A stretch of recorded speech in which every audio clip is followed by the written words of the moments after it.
And finally, we got manual test. So let's go ahead and scroll down, do the manual test. Click on it. From here now, we can actually increase or decrease the 40-20 signal going into the valve, and at the same time, look at our process variables.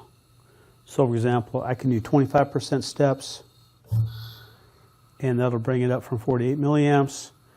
I can do manual override just by turning the dial and bring it up to 12 milliamps, and you'll see the process variables change for the position of the valve, PSI coming into the system, and your 40-20 milliamp signal.